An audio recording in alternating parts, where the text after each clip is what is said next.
স্বাধীনতা দিৱসৰ পবিত্ৰ দিনটোতে সৰভোগৰ কামৰগাঁও পেৰাগাঁৱত গণেশ মন্দিৰ নিৰ্মাণ কাৰ্যত বৃক্ষৰোপণ। সমগ্ৰ ভাৰতবৰ্ষৰ বাবে আজি এক পবিত্ৰ দিন আৰু এই পবিত্ৰ দিনটোতে ভাৰতবৰ্ষৰ ৰাইজে স্বাধীনতা দিৱস পালন কৰিলে।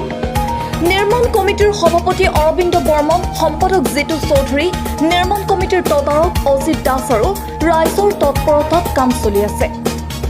সৰভোগৰ কামৰগাঁও পেৰাগাঁও ধীৰ নদী পাৰঘাটত গণেশ মন্দিৰ নিৰ্মাণৰ কাম চলি আছে। তেনেস্থলতে আজি পবিত্ৰ দিনতে বৰনগৰবাসী ৰাইজৰ তৎপৰতাত ধীৰ নদী পাৰঘাটত নৱনিৰ্মিত গণেশ মন্দিৰৰ কাম চলি থকা সময়ছোৱাত ৰাইজৰ সুবিধাৰ্থে ফল মূলৰ গছৰ পুলিও ৰোপণ কৰা হয়। চৰকাৰৰ অনুদান নোপোৱাকৈ ৰাইজৰ দান বৰঙণিৰে প্ৰায় 30 লাখ টকা ব্যয় সাপেক্ষে প্ৰায় 20 বিঘা মাটিৰ ভিতৰতে নিৰ্মাণ কৰি আছে গণেশ মন্দিৰ। আৰ্ট ফিলিং, বাউণ্ডাৰী ৱাল আৰু মন্দিৰ নিৰ্মাণৰ কাৰণে অসম চৰকাৰ তথা বৰপেটা জিলা অভিভাৱক মন্ত্ৰী ডক্টৰ ৰণোজ পেগুলে ৰাইজে আহ্বান জনায়। চৰকাৰৰ পুঁজিৰে যাতে মন্দিৰটো নিৰ্মাণ কৰিব পাৰে তাৰ ব্যৱস্থা কৰিবৰ বাবে এতিয়া আহ্বান জনাইছে।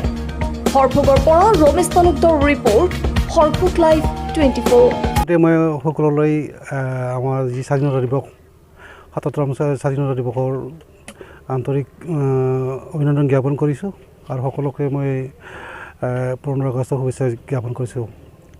আমি যোৱা 21 চনৰ পৰা বিভিন্ন মানে আমাৰ কামাৰগড় পেৰাগড় হওক, আমাৰ এতে অজিত আছে, বিপুল আছে, অৰবিন্দ আছে, আমি গোটেইকেইটা লগ লাগি ভাবিলোঁ যে অনুভৱ কৰিছোঁ যে ইয়াতে এটা গণেশ মন্দিৰ মানে বনোৱাৰ কথা আমি আলোচনা কৰিলোঁ আৰু সেইবোৰ বিভিন্নজনৰ দিহা পৰামৰ্শৰ মতে আমি মন্দিৰৰ কাম চলাই আছোঁ আৰু এই মন্দিৰে আমাক বিভিন্নজনে সহায় সহযোগ কৰিছে আৰু যাৰ ফলত আজি মন্দিৰটো পূৰ্ণাংগ হ'ব গৈ আছে আৰু এই মন্দিৰত নিৰ্মাণটো মোটামুটি 30 লাখ মান টকা খৰচ হ'ব।